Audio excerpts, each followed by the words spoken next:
Dinhi sa ato ang programa si Attorney Ray Cartojano. Pila ka dekada na usab sa iyang legal profession. Usas panggiitang abogado dinhi sa tuaga nasud. CEO sa Cartojano and De Vera Law Office. Attorney Ray, mayong gabi din ha kanimo.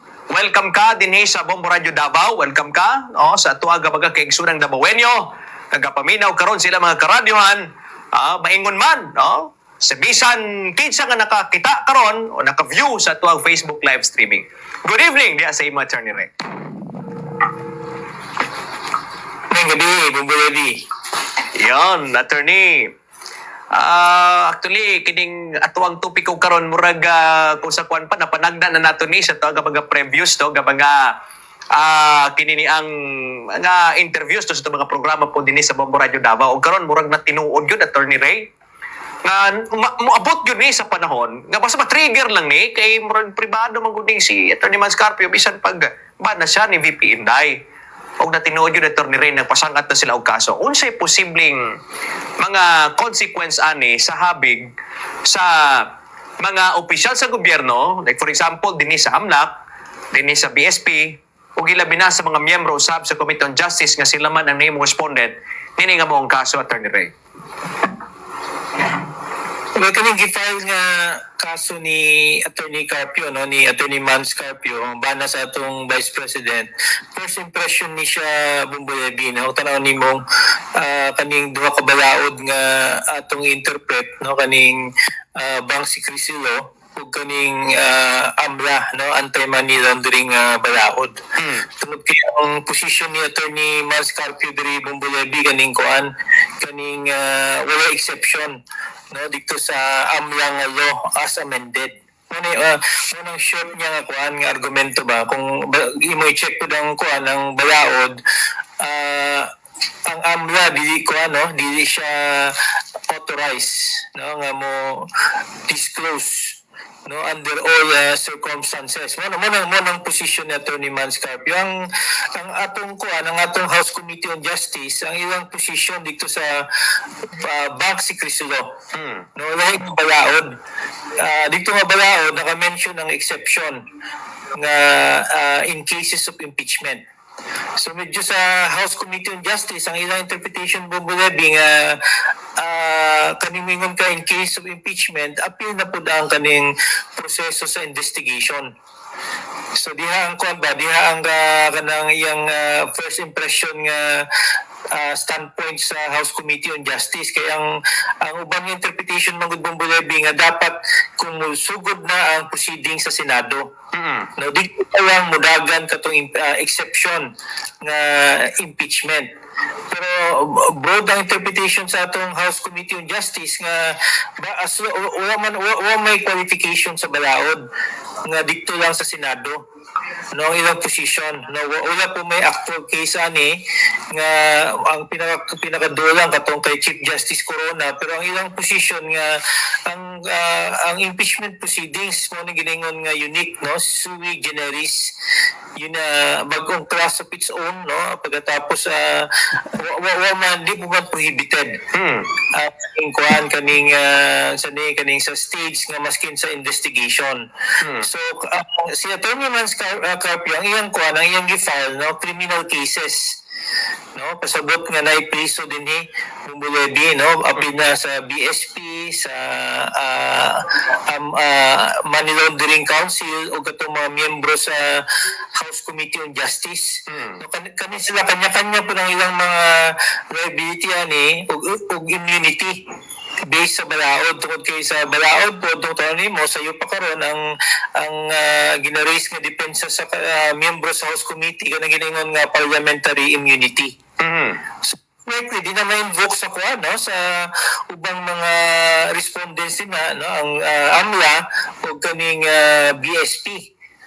Bangko Sentral na kaning head sa BSP tungod kay wala man sa parliamentary immunity. Oo. So, muna may tabo karon bumulebi ba? Sana ang kontestado. Tapos imong na-mention po ganiya nga private citizen ng bana. No? At, pero ang tubag din sa mga kuan, no? Kung monitor ang tubag sa mga miyembro sa House Committee on Justice, tinuod private citizen but bana siya sa Vice President. Tapos ang ilang kuan kay kuan man gani conjugal, no? Ang ilang mga assets conjugal, di man sila govern sa kanang giningon nga separation. So pasabutin na nga sa atong balaod ang property sa Mr. no, property sa Mrs. and vice balaod absolute community ano govern. So morning sa iyo pang kuan no, mga legal issues nga ng GUAS. Ang bottom line din ang kanang giningon bumbebi nga possible abuses no sa ating investigation pod. Morning gina-raise kuan bana ni Vice President Sara nga private citizen man ko. No? Nga nag-appeal man ninyo ko din ha. No? Pagkatapos ko yung issue nga sa balaod po, no? Based sa argumento niya na sa amla nga balaod, di man na siya di man na pwedeng ma-disclose no? Sa Kongreso. No, naka-enumerate sa kuha na bumbulebi, naka-enumerate ang exceptions, no? Naka-appeal din ang kaning impeachment. O di ba nga mga congressional inquiry. So interesting ni siya no nga kuan nga kaso nga gi-file sa kuan sa bana no sa atong Vice President iya man ang within legal rights pud niya. No, eventually kung baby sana nga mga conflict ang mo decide gyapon atong korte atong mga korte. Pero sa iya gi-file niya din sa kuan pa pinaka RTC no sa Quezon City nga na general jurisdiction no dito sa krimen tungod kay krimen na hitabo dito man sa batasang pambansa nga within sa jurisdiction sa Quezon City. Attorney, dini kaganiya sa abogado ni Attorney Manscarpio, kinig si Attorney Danao. Doon na po siya gisite dito kay may mga pautan na manggod kung paunsa daw i-elaborate kining fishing expedition kay murag somehow maling po ni sa pagpasaka tong kaso sa pagiging pribado lagi nga citizen ining si Attorney Manscarpio. Kay kung alang lang daw sa link po ining si Attorney Manscarpio sa kinabuhi ni Sara Duterte, dito lang unta ni ipuntirya sa 2022 to 2025. So, nganong nahimo siyang fishing expedition, gumikan kay 2006 pa man daw, gihalungkat, sa mga gituyo lang, aron nga mansyahan ang imahe sa pamilyang Duterte. May, kuan ba po ni, Attorney Ray, may mga, let's say, mga basihan po ba, nga masusulti si dining team po ni Sara Duterte or team sa bana ni Sara Duterte nga, indeed, this is a fishing expedition. Depende sa kung ano din na bumbulebi sa imong position ba no sa kung ano ang imong position kay mo investigate man god ang mga related na mga facts pwede nimong imbestigahan no for example na mention nato ganiya nga although private citizen pero ba naman no pagkatapos ang property relations sa mga Pilipino karon unless nga naamoy kasabutan no kaning giningon nga prenuptial agreement ang presumption ng property sa Mrs. property sa Mr. and vice versa. Yeah. No? So mo nang medyo broader nga interpretation sa investigation. But on the other hand, no, tanaw ni from the standpoint of kaning more restrictive nga interpretation, no? In the sense nga tanaw ni mo political implications ang pasabutin na nga kasabot man ta nga kaning impeachment is a political trial pod no basically in terms of mileage mo nang ginagukod pod no sa kontra sa Vice President ma-maximize no ang mileage kay kung pag-abot sa Senado na may independent nga convicto nga presumably pod no nga third party nga mo judge basta di makuha na nga mileage definitely kung ilang erase na, no? For example, mga nga issue pag-abot sa korte na may mga prerogative ang mga depensa. No? So, atong ginayon lang, in short lang, no? In short, ang proseso sa kaning House Committee, ang pinakadako nga concern din kaning giningon nga political mileage yun. No, basically kay katoy mo na mention sakto po dito medyo expansive ka na no nga hantod sa una pa no nga pila ka tuig gi-appeal no tungod kay ang kuan ang allegation lang dito sa iyang pagka vice president. But syempre sa reasoning man god logic man god tungod kay mag-asawa tapos kaning giningon nga unexplained wealth daw no so ang investigation di po ma-explain sa kuan vice president no kay wa man siya nag-attend po no di mo siya ganahan po mo attend because basically di naman kayo investigation na hitabo no more of inquisition bumulebi no yung instead of kanang investigate para may extract og kamatuoran ang hitabo tanaw nimo sa proceedings more of inquisition. Marag ko hindi siya one way nga street ba tapos limitado yung mga katungod but mo nang basically ang nature pod no sa investigation nga mitbo no makita na nato nga from the beginning overwhelming ang halos kadaghanang miyembro sa House Committee on Justice anti Vice President Panjod from the beginning. Attorney, kining sangat no o kining sangat ka kaso nila Attorney Manscarpio o diri sa side lagi sa kining House Committee on Justice ang pwede maigo sa ila diha kining bang secrecy law lagi no. Doon naman gud diha kining una daw di mo gid mapagawas na kinahanglan dunay written permission pagikan sa depositor no kinahanglan ma-obtain na o niya sa side ni Attorney Manscarpio na wala man gyud siya pagtugot. Nya bawal man kay secret gani daw. Pero nakaya na dinhi sa House Committee on Justice unya niagi sila dinhi pud sa ilang power nga pwede pud sila makasubpina. Ma-draw ba nato ang line dinhi Attorney Ray kay gisangunan man gud pud sila gatagan pud sila power ba nga through sa pina pwede pud bitaw.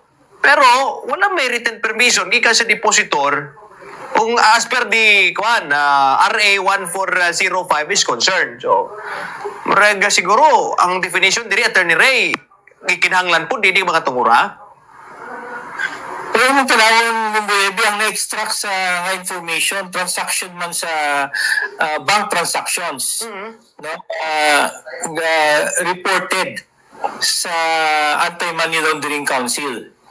No kung imong i-analyze closely di man jud katong particular nga bank certification daw for example mingon ka Bumbulebi nga kani sa kabangko bank A no mo ni mga transactions so imong tanawon lang i-analyze closely kani certification sa AMLA no council posible na siya nga multiple accounts no bank transactions nga kanang giningon nga suspicious no mosobra ka sa threshold for example mosobra ka 500,000 ang nabalaan sa kadaghanan di man report but ang actual ang tinuod na automatic na siya nga ma-flag down no kana kay transaction nga mosobra 500,000 i-flag down ma-report na sa kuan sa Money Laundering Council. Pero di pasabutan na Bumbulebi nga na-report,